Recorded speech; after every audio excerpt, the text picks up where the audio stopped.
Good morning. Good morning and welcome to this week's Jump webinar. Before we start, and apologies that I forgot to mention this last week, we are running live transcript. So if subtitles will help you follow what we're talking about, you can switch them on at the bottom of your screen. So although Howard has joined us this week, can give everybody a wave, Howard. He's kindly letting me hone my hosting skills for another week or two. So thanks, Howard, for letting me keep the reins for a little bit longer. Absolute pleasure, Heather. This is the second in a series of 4 webinars on the important topic of diversity, equity and inclusion. And as well as our usual Jump participants, Howard, Paul, Dave and Paul, I'm delighted to introduce our 2 guests for this week, both with formidable experience in this field and in our sector. To quote from a recent REC and APSCO report, more than any other sector, recruitment sits at the heart of workplace diversity and inclusion. As an industry, we occupy a position of great power, opening up opportunity to millions of people every year. Joining us again this week is Joanne Lockwood, and for those who weren't able to join us last week, I will repeat myself and I hope you forgive me for that, those who were here last week. Joanne is the founder and CEO of See Change Happen, a diversity, inclusion and belonging practice providing support to organisations and businesses.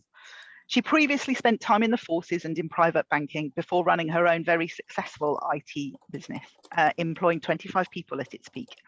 She famously took part in the Channel 4 documentary, The Making of Me. And according to her website, her mantra is smile, engage, and educate. I love that.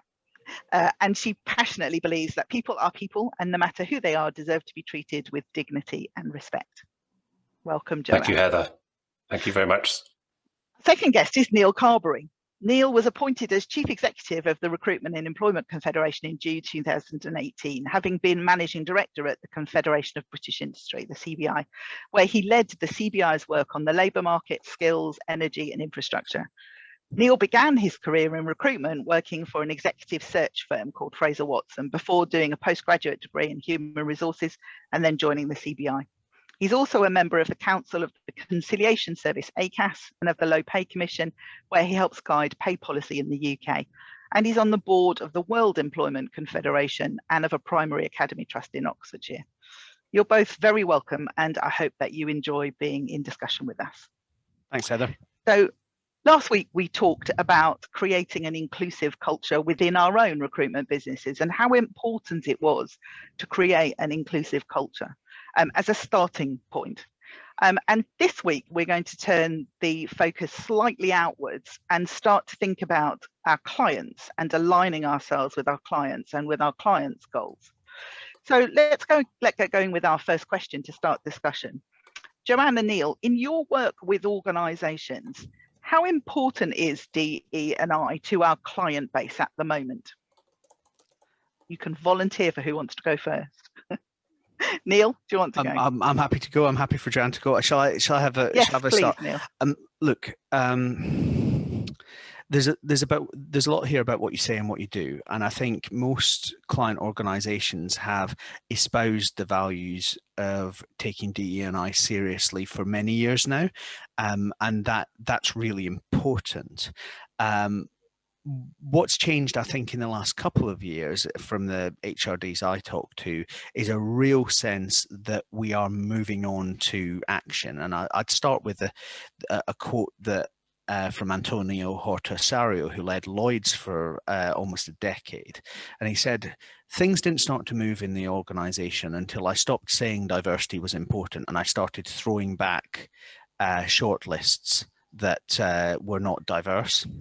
And I think there's a greater impetus at the center of organizations to start doing that. That will take a long time from to feed through the kind of procurement networks and the structures with PSLs that we as recruiters work with, but that message is becoming consistent.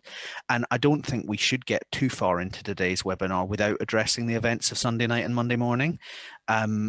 One of the things that I believe most strongly, and it's at the heart of how I lead the REC, is we've had a debate in the UK for many years about business and society.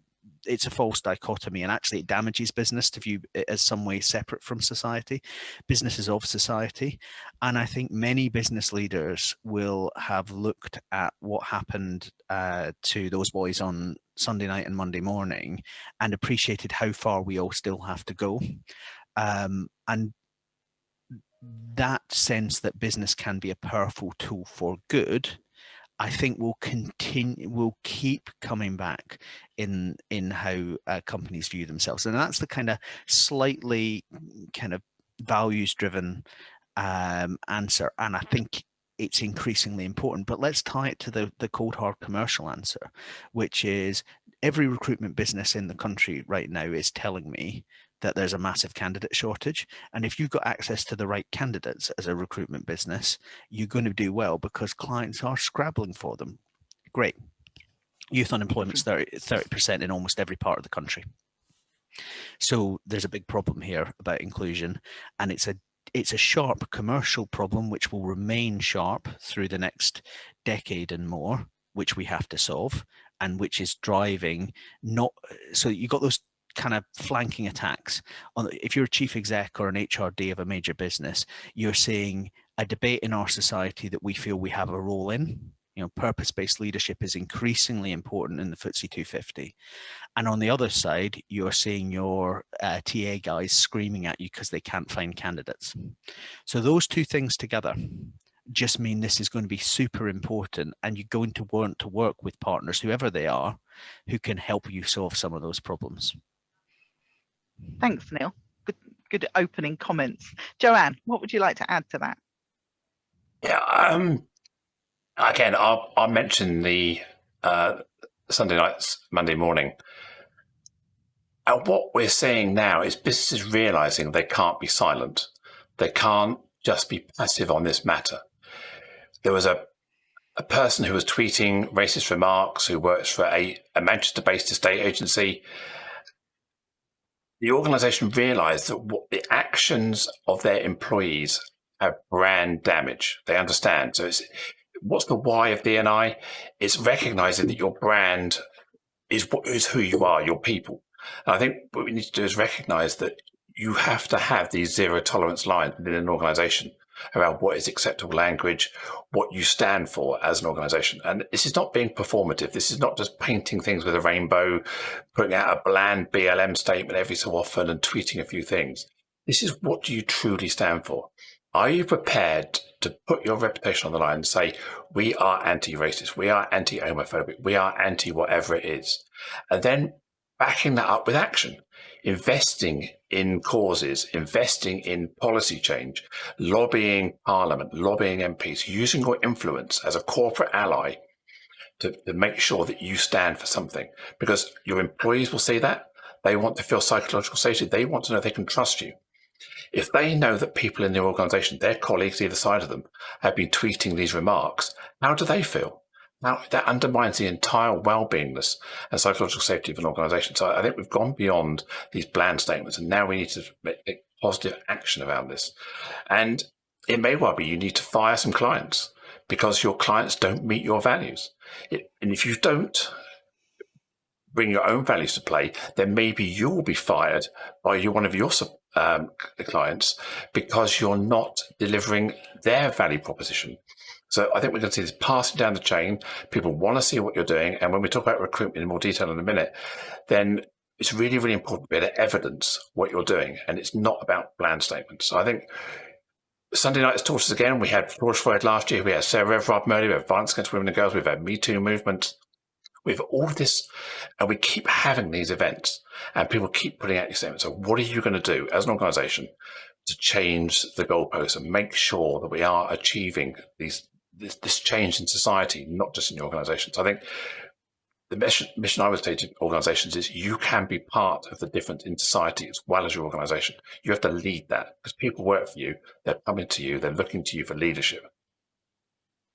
Thanks, Joanne. I think that's a really important point, that this is about brand and brand values, but it's much, much more than that. And it's moved on, as you say, from bland statements and rainbow flags and, you know, supporting hashtags, into what are we actually doing? What positive actions are we taking? And as you say, that Manchester-based estate agent risked massive damage to their brand had they not actually done something about what they'd seen, because they are responsible, even though it was their employee. So I think that's a really valid and an important point, which brings us quite nicely into the next question, which is to talk specifically about recruitment businesses. So how do recruitment businesses demonstrate and evidence that they're aligned with their client goals and with their own values? How do you move beyond just making a bland statement, Joanne, into demonstrating and evidencing your alignment and your allyship, to use a modern word? Obviously, every business is different. Every business is unique. So you need to look internally as to what it means to you, this inclusion. And I think we also, organizations, need to think beyond diversity. There's a lot of focus on diversity, different sorts of people. It's around well-being. It's around our product development. It's about how we see ourselves in the market as a whole. It should cross all directorates in an organization. So making sure that you as an organization truly embed this in your organization, that's when you can start to demonstrate what you're walking the talk. It's published as part of your mission statement. You know, you will have a prospectus, a pack, whatever you hand out to clients. It needs to ooze and web itself throughout that document. It has to be part of your core value. Your mission statement, your values need to echo this, so that it's undeniable what you stand for. It's about respect. It's about being proud. It's about investing in diversity. It's about making sure that people feel well-being, psychological safety, belonging. So by bringing that into play in your brand, in your marketing, in your website, how your employees speak about you, that's, I think, the first step, because that goes beyond this performative. How can we demonstrate? It's not about just producing stats and numbers. It's about what you're really doing, the difference you're making. Be able to demonstrate the causes you're supporting. So I think this is about the momentum you're building up. And I would like to think that when someone looks at you from the outside, they can see what you're doing without you having to explain it, that you're just acting, behaving in this inclusive and a way that your culture echoes that. Your people, your customers, the people you align with all echo that. So I think that's the basis of it. And yeah, we can come along to how you evidence it, how you measure it. But I think before you can measure it, you have to be it and think about how you're seen in the market. Yeah, and I think there's a really important piece on data that we're going to come to shortly, and I'm sure, Neil, on the back of your report, there's something to say there. But it's really, at this point, thinking about those things that Joanne's talking about. How do you move beyond performative into authentic action? What can recruitment businesses do in this area? What can they change? What can they talk about? What can they do? Neil, what do you want to add? I think there's a really important point here, and Joanne's led us down this path, and I think it's absolutely right. You start with, it's not about what you say, it's about what you do. So it's not a CSR thing, it's a business thing. And as a business thing, it's hard. It's really hard. And things will happen and you will get things wrong. One of the best examples of this that I've seen was a story that someone told at the CBI inclusion conference that I ran a few years ago. And she said the biggest thing we did that changed the culture in what was quite a traditional sector as a property business, so very, very white, very middle class, very male, very heterosexual. We got our LGBT plus members of staff to talk to the chief exec and the FD and the board members and just say, look, we get loads of stuff wrong on this. It's really easy to get stuff wrong. What matters is intent and, you know, using this before you use this, and thinking about how you make progress without expecting everything to be perfect initially. And I think there's a little bit, when we talk about what our clients expect of us as recruiters, there's a little bit of focusing on, we've got to put on a perfect show for them to win the bid. Well, clients, as you all know, clients are not stupid. They know that it is difficult to get to where we want to be as businesses. And I think a bit of openness and honesty and an acknowledgement that we won't get everything right, and a sense that not every answer for a recruitment business will necessarily come from the owner operator or the MD. That sense of that sense of creating a discussion where employees feel able to use their voice about how the business changes, I think is really, really important as well. Because the flip side of not doing that is almost opting for silence, going down the road that Joanne hinted that some businesses felt they could maybe get away with before. And then that just makes me think of that old Martin Luther King quote about there comes a time when silence is betrayal. Yeah. And I think that's where clients increasingly are, certainly at the strategic level. The pressure on the people who you think of as your clients in HR and TA from the center is now much harder, and it's better informed than it was before. So it's not tick a box about a policy, it's tell me a story about what you're doing in your business. And I think the answers to that will come from across recruiters' businesses. It won't just come from the boardroom. And I think that's a really valid point about inclusive leadership, and that leadership that listens and draws in and doesn't believe it has all of the answers, and needs to listen. And as you say, listen before we speak. As leaders of organizations, I think that's a really important and valid point. And it also leads into that thinking around how our recruitment businesses and the teams, not just the leaders of those recruitment businesses, can act in a consultative way. How can they support their clients? How can they support the HR departments and the talent acquisition teams that they're dealing with? So how do recruitment leaders give their teams the skills and the mindsets to be able to talk to clients about DE&I and to behave as consultants? How do they move their whole team, not just them as leaders, into being able to behave and think like that? For me, I think one of the key words you used in your question there was mindset. I don't think training as such works. By telling people what to do doesn't change necessarily mindsets. What we need to do is create environments where light bulbs get turned on, where people start to think differently.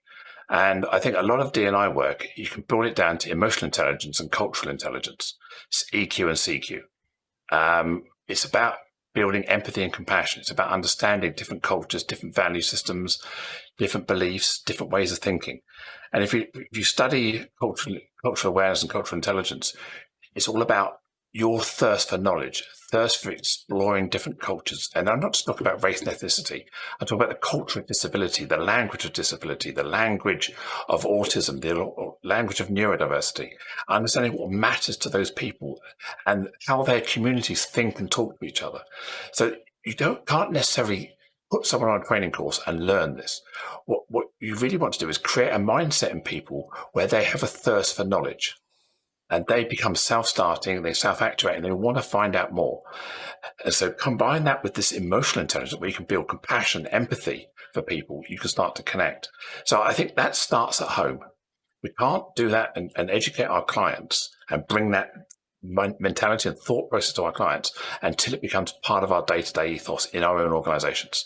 We have to be having these conversations all the time. And it must be a way of thinking, not just a way of, if you like, a process we go through. We must check the shortlist. We must do this. We must do that. It's about making sure that it becomes part of what you think and what you do all the time. And I think that's the mindset change. And I appreciate that I spend my life talking about this. This is my focus. So it's very easy for me to say, this is what you need to do. Because if you've got another day job, you've got other priorities, you've got other things going on, it's about creating space in your life because it matters to you to become more aware. So I think that's what organizations can do. They can create space, they can create time, and they can ensure that these conversations are happening all the time. And that moves the culture forward. Yes, do some training. Yes, do some things. But the training outcome should be turning the lights on and changing mindset rather than teaching people about biases. It's about the ongoing learning development. But Joanne, Thanks, the thing that makes me really hopeful about this is I think that goes with the flow of what's on our minds anyway in the industry right now. If we think about technology taking away what we might call the kind of more process bits of the job, we've talked for years about becoming true consultants. And being true consultants means being able to draw on a deep well of knowledge about your local area, about the sector, about where pools of candidates are.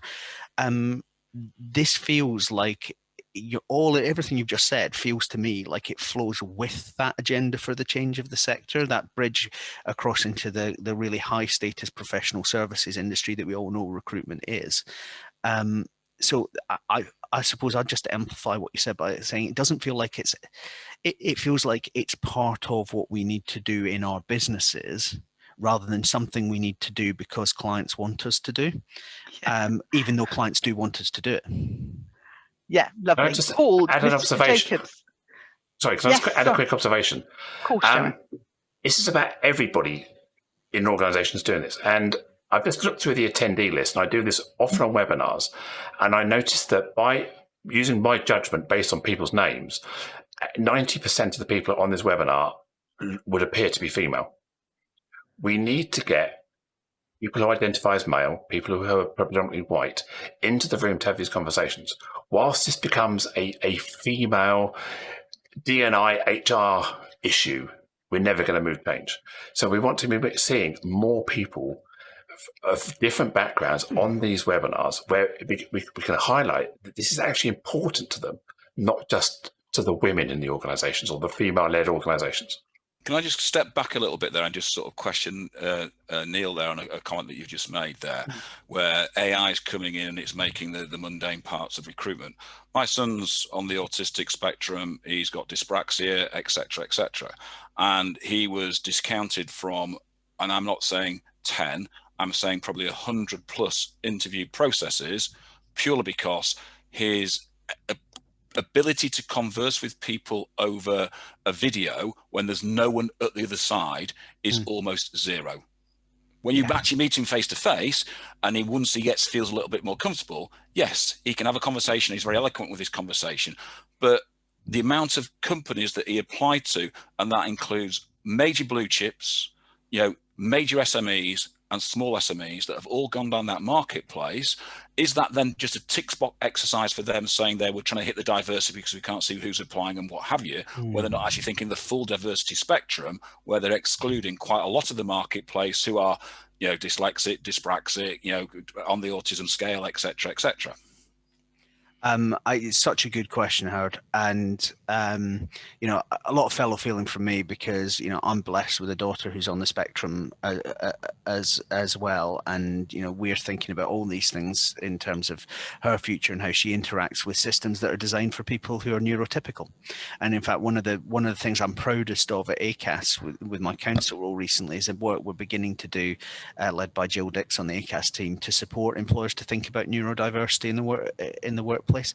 From an REC perspective, this goes to the heart of the work we've been doing with the Centre for Data Ethics and Innovation, where there is a bit of a trend in technology, which is if it kind of works for the majority, it kind of works and we'll just roll it out and it will deliver us improvements. I think this is, again, another area where recruitment businesses can make a difference for clients, which is choosing tech and picking the things off the tree that suit the job, but also that support the full diversity of candidates we're looking for. There's a real risk, I think, if you everything comes back to my rugby coaching occasionally, but the first thing I teach the kids about a ruck in rugby union if you're going to hit a ruck, the most important thing to do is think before you do it, because you want to make sure you come away not having injured yourself or the other person. And it's a little bit the same here, which is the technology can always deliver you efficiencies, but are the efficiencies you really want? And I think this is actually why HR and needs a voice in the broader debate about business and technology, which is, again, something we're working with the CDEI, which is the government body on ethics, with. I think the biggest bit of advice that I give to recruiters right now about their own use of technology is have someone on your staff who's thought through all of the impacts on your business, and never believe a vendor. Yes, that's a very true quip, I think, Neil. Yeah. And thanks for the sporting analogy. We do like a good sporting analogy. Mr. Jacobs, I think you were trying to add something earlier. Yeah, I just wanted to pick up on some of the comments, and I think that if recruitment businesses really want to make an impact and want to make a statement, then I mean, to pick up on Joanne's point, it is about education, but it's not just about education. It is about looking at your own diversity, looking at the mix in your own workforce. It's very easy, I think, to stand aside and look at other organizations and potentially be critical. But I think it begins at home. Have a look at the diversity in your own workforce first and foremost. I think the comment about the lack of male representation on our webinar today does say quite a bit, and it was very similar last week. We have to make changes within our own attitudes in terms of who we employ within our businesses, and be positive about making those changes. Educating people that truly understand the issues isn't going to be difficult, but how many people that work for our businesses truly understand the issues? Does it actually impact them? I think it's also about a comment made about tough decisions that Neil said. It's perfectly true. But I think when you step back slightly from those tough decisions, the decisions are relatively easy. If you are going to be led by your beliefs, your morals, then deciding on what the good pound looks like and what the bad pound looks like isn't difficult. And I think that there are occasions where we do need to say no and walk away from employers that ask us to do things that are morally abhorrent. And it isn't easy, because nobody wants to turn away business, but you want to sleep at night as well, I think. So I think we ought to look at ourselves and how we conduct ourselves, but I think that it's also very clearly about when we're looking to recruit within our organisations, within our businesses around the UK, what kind of people are we trying to bring in? Do they look a lot like the existing people, or are we actually going to make some positive changes to start to get a blended workforce, if I can use that expression, so that we can show by example that we back our statements? Thanks, Paul. Joanne, I think you're looking very thoughtful listening to that. Did you have something you'd like to add? That was your thoughtful face. Yeah, picking up on Howard and Neil's comment around neurodiversity and how some of these recruitment processes can negatively impact it. And yes, neurodiversity is one example, but obviously we've got to think about people who are black or not white. They also have anxiety about opening up their identity very early. People who are maybe their visual identity doesn't match wholly with their documentary identity. People with facial disfigurements, people who haven't got English as a first language. All these things are anxiety that candidates face in the recruitment process. And yes, the AI, yes, the tech is coming along to allow us to create different methods of applying for roles. But we've got to question, are we making it easier for us or better for the candidate? And if we're not eating our own dog food and testing this out, going out to market and saying, here's a disability specialist, test our microsite out, test our application process out. Does it work for somebody with a disability? Does it work for someone with a sight impairment? Does it work for someone who's neurodiverse? If we're not testing it out and we're just using our privileged, able-bodied lens on the process, then that's what we're missing out on, because we know that candidates who are less typical or underrepresented or marginalized often have higher levels of imposter syndrome, limiting beliefs, and are more likely to be thrown off the pipeline by a small bump in the road, whereas the majority of the typical candidates tend to go flying through whatever.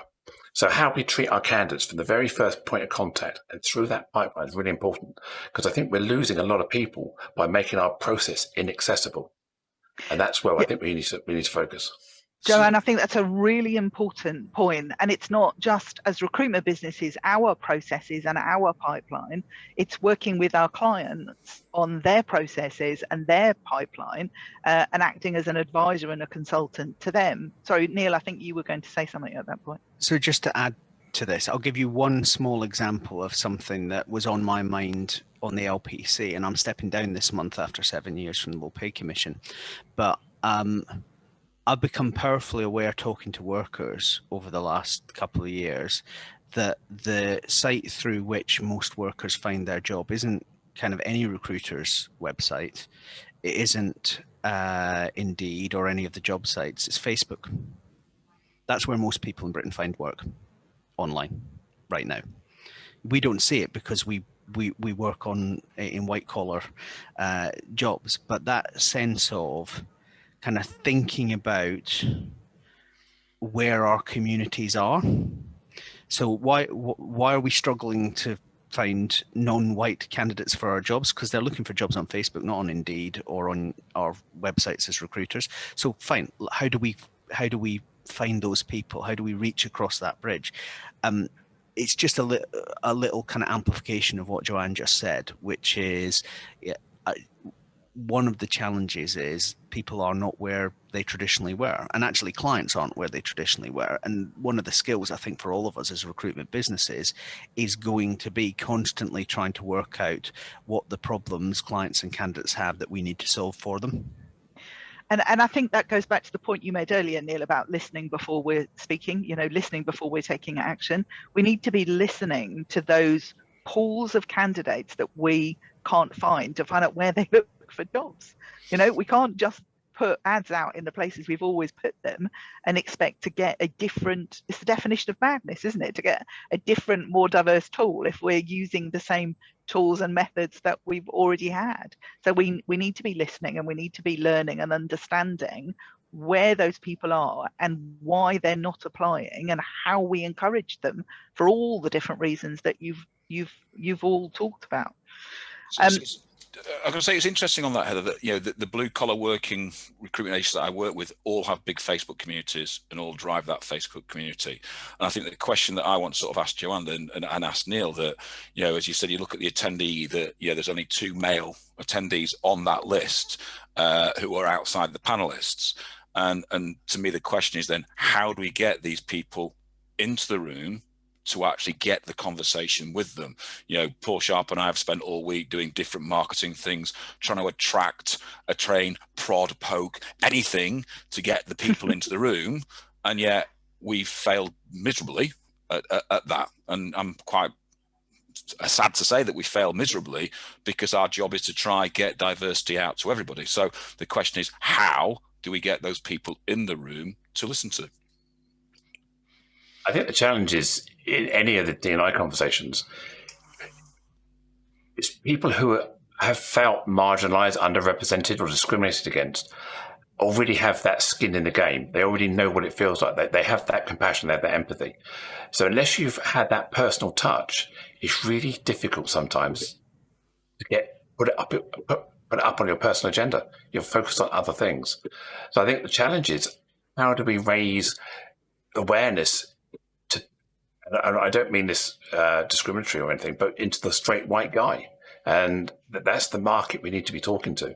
And we keep preaching, preaching to the choir, preaching to the converted, sitting in our echo chambers, having the same conversations. It's the people who aren't in the room we need to try and attract. So I'm as keen to find out as everybody else. How do we change the perception of D&I to be an everybody problem, in the same way that racism is now becoming a white problem? We understand that it's not a black problem; it's a white problem. How do we change the narrative on this, so that people start to say, actually, it's for everybody. It's not just for women, not just for black people. We all need to care about neurodiversity, and it's not just when, like in Neil's case, you have a child who's neurodiverse, or you have a life-changing event where someone gets cancer or something like that. That's when often people have this epiphany. How do we have that epiphany without having to have that trigger? And that's the challenge. I don't have the answer.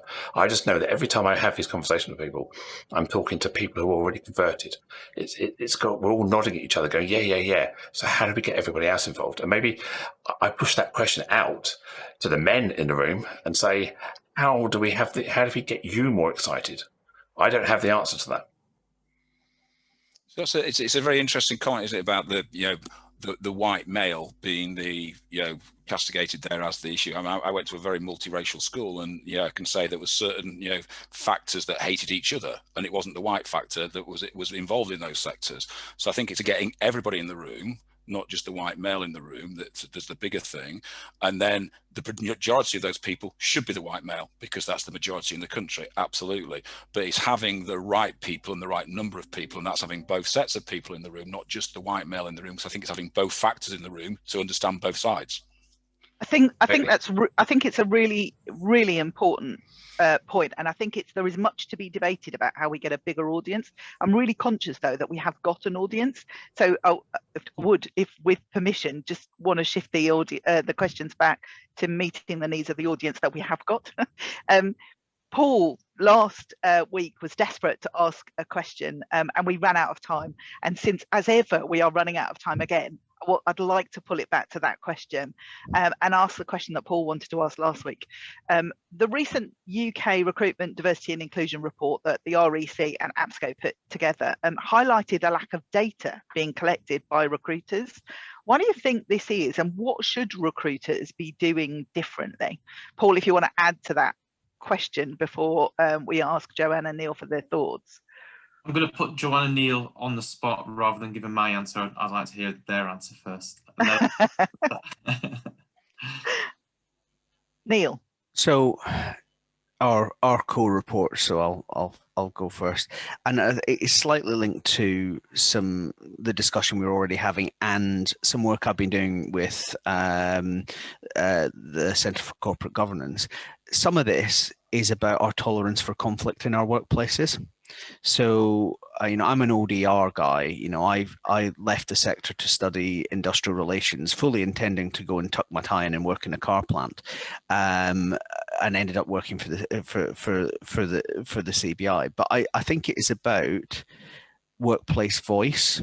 So where we're trying to head to is a world where we can have a discussion with people about tough things without there being a conflict of relationships, and leaning into the fact that we actually want a conflict of task. So we need to find ways of establishing what the problem we're trying to solve is in a really inclusive way. And that's where data comes in. And the most important thing for people to take from our work is not that we think that recruiters measuring data more is the answer. It absolutely isn't the answer. But by God, you need something to start to have that discussion where you can sit in a room with a wide group of people and say, this is where we are and it's not great, but that's okay. We're not blaming anyone. We want to understand what we can do about it. So, and I think for us and for APSCO, that was the genesis of this, was just, let's see what we are doing. And some of this, and it comes back to what Joanne was saying earlier, part of the reason some firms are not measuring is because they feel their staff would be uncomfortable with reporting. So there are some big, deep, underlying questions about how are we managing corporate culture and building trust in our businesses. So you can almost put data in the middle. And on one side, you need that high trust relationship to be able to get the data you need and need to invest in that. And then on the other side, once you've got the data, it's not the answer. You then need to be able to have the conversation about what happens next. So in some ways, I'm more interested in who's measuring because of what it tells me about where their businesses are than the specifics of what the data's telling us. Okay. I agree with lots of what Neil said there. Data is not the answer. Data is, it's the information that gives you the answers to what the questions you're seeking. So what I would like to see is we do understand each stage of our process. Who are we talking to? Who is listening to us? Who is in the pipeline? Who's getting through it? Because unless we understand who we're talking to, we can never work out if we're talking to the wrong people. So we have to have that data. If we don't work out who's getting to stage one, we don't know why people who are not getting to stage one aren't making it. So the data is there to teach us and to help us figure out where we're going wrong, so we can course correct, we can adjust, we can change our process. Because as you said earlier, keep doing the same things, we're going to get the same results. Data is a way of indicating that we're still doing the same things before we get to the end of the process. And the other thing that Neil mentioned was trust. I think this is a big factor. Why should I share myself with you? People will share everything on Facebook, but nothing to their employer, nothing to their other people. There's a trust element here. So why do you want me to tell you my gender identity? Why do you want me to tell you my sexuality? Why do you want me to tell you my race? What's in it for me? So what we need to do is, when we're trying to collect data and gather data, it's that why do we need it? Why is it going to matter? It matters because we're a passionate company and we want to make sure we're giving fair opportunity to all people. So if we know who you are, we can make sure we're tailoring our services, tailoring the process to you. So it's almost making it very personal. And publishing those figures so people can see that that data is being used for good. Because there's a big distrust here from people from minority backgrounds that data is evil. It'll be used against them. It'll be a case of, if I say I'm black, it puts my CV on the other pile. So how are we holding that data? Is it anonymized? How are we looking at that? And with this, we're now looking at blind CVs as being the nirvana, this heavenly way we're going to now be more diverse. But blind CVs doesn't help us create more diverse environments if we can't work out who's going into our funnels. All we end up doing is get to the end of the process and go, oh, look, you're all white. I didn't know that, because we didn't know who you were. So we've got to have a way of tracking people, making sure we're targeting the right people, making sure our recruitment marketing, our employer brand is all there. If we're not attracting people we're trying to attract, the data will tell us that, and then we can course correct. So I do think data is key as the evidence to show we're making a difference. Or if we're not, what can we do with that data? Thanks, Joanne. Paul, this was your question originally. Did you want to add something? I'm just quickly, because I'm conscious we've got a question that's come in. I think everything that Neil and Joanne have said is absolutely spot on.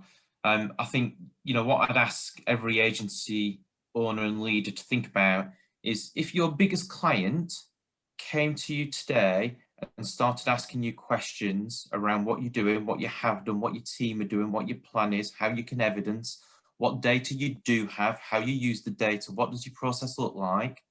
If you can't answer those questions really well, you're in danger of losing your biggest client. And the real life example is that happened last week with one of our jump clients. We started to support them in terms of rebidding for their biggest client. And that's when agency owners start to panic and realize that they should have been given this more airtime and more consideration. So ask that question. If your biggest client goes out to tender and you can't answer these questions, 20% of the tender document last week was around DE&I, 20%. This isn't going away. This is becoming a more prevalent feature. Agency owners need to get onto the front foot with this, not the back foot. And look, Paul, the big four have shifted on this, and of course it's easy for them to shift in lots of ways. They're typically based in London, which is a very diverse city. They have huge capacity, but let's not beat around the bush. One of the big drivers for them was they stopped winning bids when they said mono teams to bids. You have to. The clients started sending them big signals about 5 years ago, and they have moved sharpish. And I think that is filtering into our sector in a really big way now as well. I'm not surprised by what you say. Yeah, and 32,000 agencies, Neil, of less than 10 heads. So the biggest impact we can make as a recruitment industry is not the SMEs. I'm talking about the small businesses in the UK. That's how we can influence the industry more. So there's a very good point being made by one of our panelists, just to move the topic on slightly, which is not by one of our panelists, by one of our audience members, which is about blind CVs, Joanne, not being particularly helpful for people with disabilities. So I think it's really interesting that we are going to need to look carefully at all of our processes, because different groups of people have different needs, and we need to accommodate all of them. So I think it's an interesting point. And the question has been asked to the panel: do you feel HR should be aware of the Equality Act and do proper training to make sure everyone treats everyone the same as everyone else? What's our view on training around the Equality Act? My view is that the compliance is level 0. So we should all be aware of the Equality Act. We should all understand our own personal responsibilities. But obviously, the Equality Act is predominantly aimed at service providers in order to provide service and fairness of opportunity, not person to person. So there's a nuance there. But yeah, I believe that everybody should have an awareness of their responsibilities under the Act if you're working for an organisation that deals with people and the outcomes of people. So yes, I think it's a really valid point that that's level 0. So you know, it's a given. Anybody who's in recruitment should understand that and should understand how to apply it. But that's way away from where we should be aiming. It's just a basic requirement. Yeah, if you're enacting policy and process just to stop yourself getting sued or entering a tribunal, then you've missed the point. I think you need to mature very quickly into the power and benefits, not just the compliance. Couldn't agree more with that. I mean, you know, if you ever want to know where my head is, look at the job titles we give people. When we restructured last year, we didn't create a compliance director, we created a standards director. We have to hold ourselves to higher expectations. Yeah, lovely. Okay, so we are at at 11:45 again. Where does the time go? Honestly, it's unbelievable. We did have one question left today, which we will carry over to next week. And I'm really glad, actually, that we spread this event over several sessions, because it's such a big topic that it's clearly proving every week, even though we've tried to narrow the conversation each week, it's improving impossible to cover everything that we want to say on this subject. The question we're going to carry over is really thinking about DE&I, particularly for very small recruitment businesses. There are a lot of very small recruitment businesses in our audience and in the UK. And I would like to have some time talking and thinking about what particular opportunities as well as challenges this whole agenda presents for smaller organisations to provide specialist services. So that we don't run over, I just would like to say a very, very big thank you to Neil and to Joanne again for joining us, for contributing to what I think has been a fascinating discussion. We've been able to cover a lot of areas. Obviously to Howard, Dave, Paul and Paul, thank you as well. And we'll see you all next week. And if all of the people here could please encourage a wider variety of people to join us next week, that will be great. And Jackie will be back with Joanne as our guests next week. Thanks very much. Just very quick one, Rebecca Frost, we will come back to you and have a chat with you offline with regards to how we can build that and how you can work on that. Lovely. Thanks, Howard. Goodbye, everyone. Thank you, everybody. Thanks, everyone.